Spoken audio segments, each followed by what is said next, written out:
जय जगन्नाथ। आमे किछि मंजी आनीचु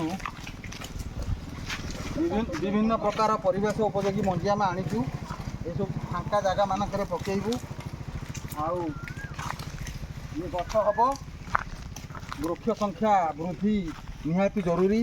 परिवेश वृक्ष संख्या कमिबारु विभिन्न समस्या विभिन्न संकट आम प्राणी जगत वर्तमान पड़ती। सारा विश्व वर्तमान सफर होउची जलवायु परिवर्तन विश्व तापमात्रा वृद्धि एवं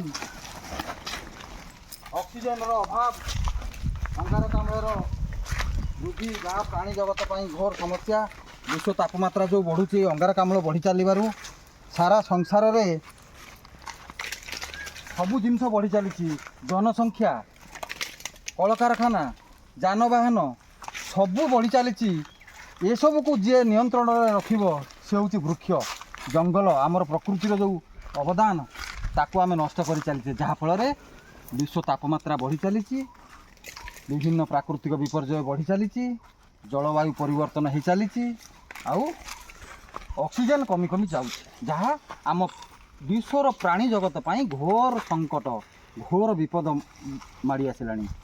एबेठारु आम सचेतन होबा वृक्ष संख्या बढ़ेबा पहाड़ जंगल रे जो वृक्ष संख्या अच्छी तार सुरक्षा करवा एवं नूतन वृक्ष रोपण नूतन वनीकरण ये सब विषय रे हमको ध्यान देवा पड़ो।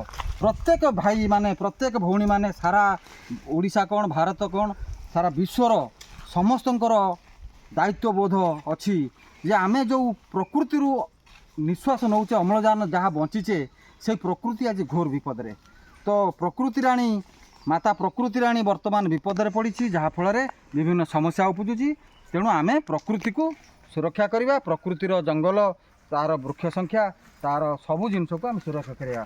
मो परिवार सहयोग आमे प्रत्येक वर्ष मंजी चारिआडे पकाउछु विभिन्न प्रकार परिवेश उपयोगी मंजी आम संग्रह करी ताकू पकाउछु एवं वृक्ष संख्या वृद्धि करि चालिछु।